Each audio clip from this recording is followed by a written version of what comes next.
Allah tidak pernah tinggalkan Anda. Mungkin ini ujian untuk membuat Anda lebih hebat lagi di masa depan.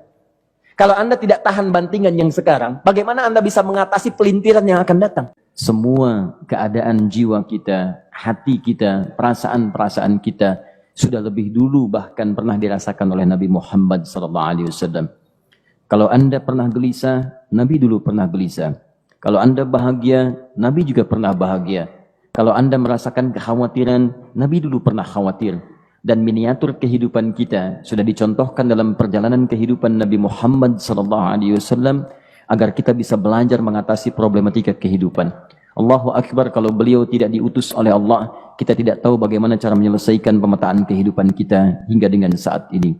Bahkan satu ketika, pernah beliau kemudian dalam masa yang telah panjang berdakwah, qadarullah kemudian ada wahyu yang jeda datangnya tidak seperti biasanya.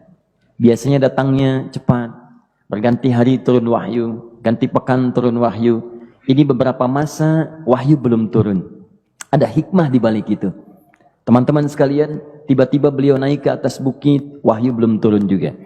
Pulang ke rumah, belum turun juga. Sampai keadaan itu terlihat oleh kalangan kafir Quraisy dan mereka berkata, lihatlah Muhammad sudah gila. Dituduh gila. Jadi kalau Anda cuma dituduh dengan hal-hal yang ringan, dituduh soleh, kan? Dituduh kemudian orang yang berubah, dituduh semakin beriman dan sebagainya. Barangkali itu lebih baik. Nabi dituduh gila, Anda bayangkan. Tuh Muhammad sudah gila. Muhammad sudah ditinggalkan oleh Tuhannya. Muhammad sudah kehilangan pegangannya. Muhammad sudah tidak punya orientasi. Orangnya sudah nggak jelas, bolak-balik tidak karuan. Naik ke atas bukit seakan-akan orang yang frustasi dan seterusnya. Tapi tahukah Anda apa yang terjadi? Setelah berbagai cacian, makian, tuduhan macam-macam diterima oleh Nabi SAW, lantas tibalah masanya Allah menurunkan satu surah, bahkan disandingkan dengan surah yang lainnya, bersandinglah dua surah ini secara bersamaan turun. Surah ke-93 dan surah ke-94-nya terkait berkelindan, memberikan satu harapan yang sangat panjang. Kata Allah, "Wadduha wal-laili idza saja." Ma wadda'aka rabbuka wa ma qala walal akhiratu khairul laka minal ula walasawfa yu'tika rabbuka fatarda alam yajidka yatiman fa'awa wa wajadaka dhallan fahada wa wajadaka 'ailan fa'aghna fa ammal yatima fala taqhar wa ammas sa'ila fala tanhar wa amma bi ni'mati rabbika fahaddits. Ya Muhammad, saya bersumpah dengan waktu duha. Kalau kita baca dengan ilmu balaghahnya, itu bukan sekedar sumpah mengilustrasikan waktu duha. Karena di ilmu balaghah itu nanti ada 3 turunan ilmu. Ada disebut ilmu ma'ani, ilmu mencari kata-kata sehingga ungkapannya sesuai untuk disampaikan. Mana kata-kata yang tepat untuk disampaikan dalam konteks yang ingin dibicarakan. Itu ma'ani namanya. Kemudian setelahnya ada ilmu bayan, bagaimana mengemas kosakata yang bagus ini sehingga bisa disampaikan dengan jelas, orang tidak bingung menerimanya, paham maksudnya. Kemudian setelah itu kadang-kadang jelas kalimatnya, tapi kedengarannya tidak indah. Woi, rapatkan, woi, apa belum paham juga? Rapatkan saf. Nah, memang jelas, tapi nggak ngenakin. Maka bagaimana caranya disampaikan dengan jelas, tapi hati kita terasa nyaman, memuji. Terasanya nyaman diserahkan kepada Allah, tapi ada kebahagiaan, disampaikan tidak terasa tergurui, diperintahkan serasanya diberikan jalan untuk mendapatkan kebaikan. Maka yang ketiga disebut dengan ilmu badi' namanya. Ilmu menghiasi kalimat yang disampaikan sehingga terasa dengan nikmat. Turunannya nanti ada majaz namanya. Mengambil sebuah kalimatnya untuk diposisikan pada kalimat yang nyaman disebut dengan kinayah turunannya. Maka teman-teman kata Allah, wadduha. Diterjemahkan demi waktu duha, bukan sekedar waktu duha, karena duha itu ada cahaya yang indah, dirasakannya enak. Antum keluar waktu duha kan enak tuh, berjemur, kata orang Sunda moyan gitu kan, datang, bahkan sampai dianalisis ada vitamin D-nya bisa terasakan, ya. Kemudian setelah itu ada kenikmatan, enak suasananya, seakan-akan dunia milik sendiri, yang lain numpang. Wah, nyaman keluar itu. Baik, jadi wadduha itu ingin bersumpah mengilustrasikan waktu kenyamanan yang pernah dilalui. Kalau dalam bahasa tafsir yang luasnya, saya bersumpah Muhammad, demi segala kenikmatan yang pernah engkau rasakan dalam hidupmu, seperti engkau merasakan cahaya duha itu. Engkau pernah senang, saya bersumpah dengan kesenanganmu. Engkau pernah tenang, saya bersumpah dengan ketenanganmu. Engkau pernah nyaman, saya bersumpah dengan kenyamanan yang pernah engkau rasakan. Wal-laili idza saja. Dan aku pun bersumpah demi gelapnya malam. Demikian terjemahannya. Bukan sekedar gelapnya malam, saja itu sesuatu yang pekat. Ya, ini belakang kelihatan agak gelap nih. Untuk memberikan proyek, kesini aja Pak, saya cuma ngasih contoh ini. Contoh. Saya bukan mengeluh, bukan, ingin memberi contoh. Ya, contoh pada ilustrasi yang mau saya sampaikan. Nggak apa-apa, biarkan saja. Saya mau contoh kasih kata saja. Ya, ini belakang agak gelap untuk memproyeksikan cahaya ke sini. Tapi yang mau saya sampaikan, kalau gelapnya begitu pekat, semua cahaya ini nggak ada. Cahaya nggak ada nih, sama sekali tidak kelihatan. Saya mau tanya pada Anda, beraktivitasnya mudah atau sulit? Mudah nggak menemukan sendal Anda di luar? Belum tentu. Menemukan jalan keluar pun belum tentu mudah. Anda mesti meraba-raba jalan. Anda mesti kemudian melihat sesuatu dengan pandangan mata hati Anda. Raba, raba, raba, dan sebagainya. Sampai menemukan jalan itu pun belum tentu benar. Itulah yang disebut dengan gelapnya malam saja pekat. Kadang-kadang ada orang yang menghadapi satu kesulitan yang pekat. Suasananya siang. Cuman karena masalahnya begitu pekat, seakan-akan membuat diri dia gelap. Jalan susah, limbung gitu. Kenapa gelap ya? Padahal terang. Karena masalah menggelimuti dirinya, seakan-akan dia diselimuti masalah yang gelap. Bimbang dia. Makan gak enak, minum gak nyaman, dan seterusnya. Ya, biasanya makan ayam tenang, ini dikasih yang lebih enak juga rasanya pahit. Gak enak zamannya.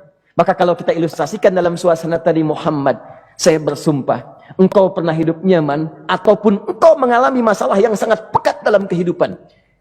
Engkau alami sesuatu yang dahsyat sampai engkau bingung, bimbang, pekat, mereka menuduhmu dengan macam-macam.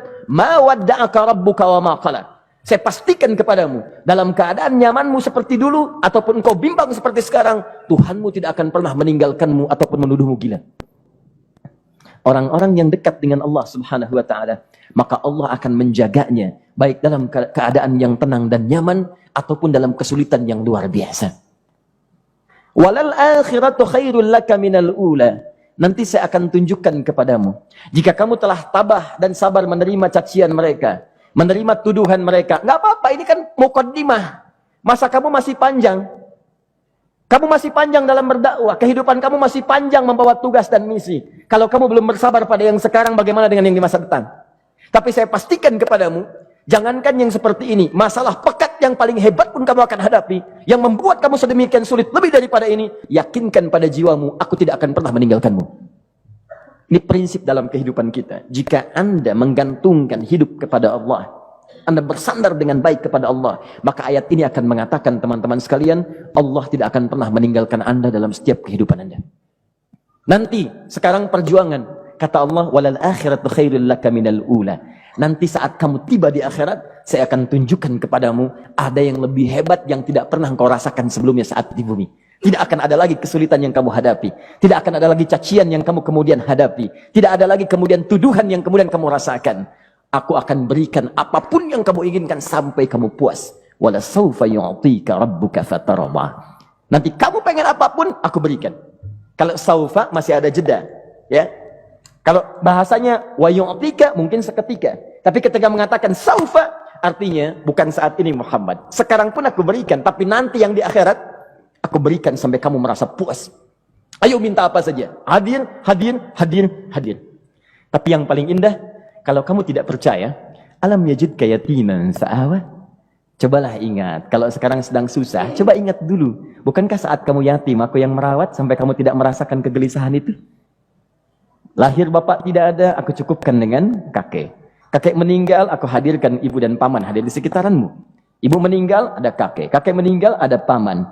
Dan Khadijah hadir di sekitaranmu. Bukankah aku rawat pada saat itu? Wajadaka dhallan fahada. Kamu sedang bingung, sedang susah. Bukankah sering aku berikan petunjuk kepadamu? Wajadaka ailan fa'aghna. Kamu merasakan kesulitan, lahir dalam keadaan yatim, tidak ada pendukung, maka aku jadikan kaya. Bukankah saat kamu menikah dengan Khadijah, aku tambahkan lagi pendukung untuk misi dakwahmu? Ini pesan dalam Al-Quran. Kalau Anda sedang merasa susah, kalau ingin menenangkan diri, ingat-ingat yang baik-baik yang dulu. Kalau Anda sedang jatuh dalam bisnis, ingat-ingat saat Anda meningkat dalam bisnis Anda. Allah tidak pernah tinggalkan Anda. Mungkin ini ujian untuk membuat Anda lebih hebat lagi di masa depan. Kalau Anda tidak tahan bantingan yang sekarang, bagaimana Anda bisa mengatasi pelintiran yang akan datang? Karena dalam kehidupan bukan cuma dibanting. Anda mungkin mengalami penyingkiran, penyungkuran, lipatan, guntingan, bantingan, macam-macam. Jadi kalau satu gaya belum bisa Anda atasi, bagaimana Anda bisa berharap mendapatkan turunan yang lainnya? Selalu ingat bahwa jika hidup Anda ingin tampil gaya, Anda harus merasakan tekanan dalam kehidupan. Karena F selalu berbanding lurus dengan P, hukum Pascalnya. Gaya berbanding lurus dengan tekanan. Orang yang ingin tampil gaya dalam kehidupan, maka dia mesti siap menghadapi tantangan-tantangan hidup yang diatasi. Turun ayat. Sampai ujungnya.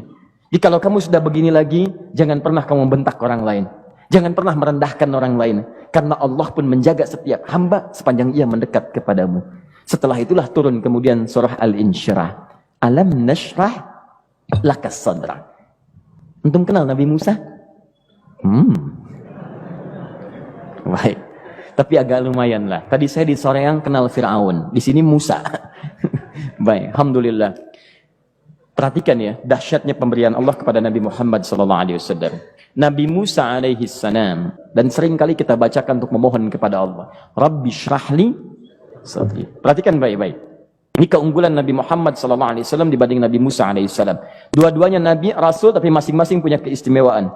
Musa, Nabi, berdakwah, memohon kepada Allah kelapangan hati. Rabbi syrahli sadri. Ya Allah, tolong lapangkan hatiku nih.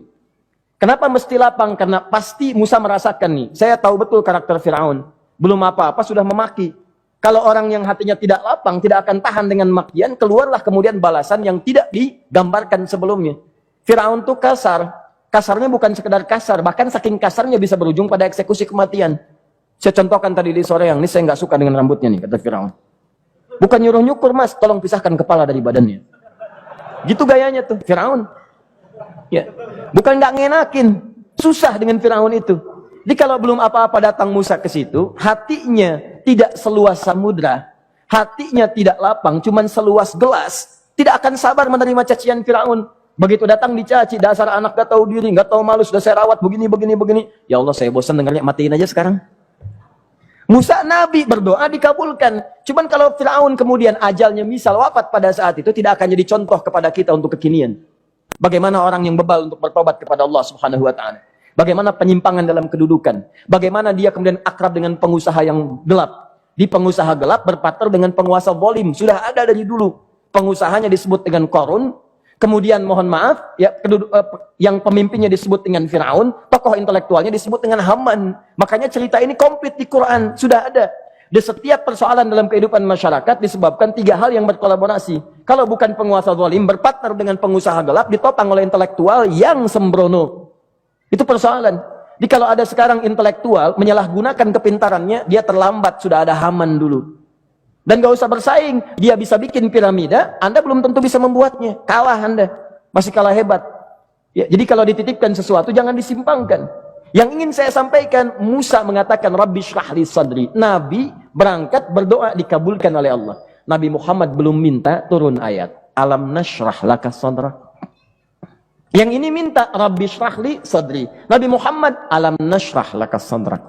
Muhammad, mulai dari peristiwa sehingga engkau akan lebih sabar lagi menerima tantangan-tantangan dakwah. Mulai sejak itu, jangankan dimaki, dilempar batu di Taif. Dari Mekah, pergi ke Taif. Dengan Zaid kemudian. Sampai di Taif mendapatkan sesuatu yang tidak dibayangkan sebelumnya. Kalau cuma dihentikan saat mengajar, wajar. Ini dilempari batu.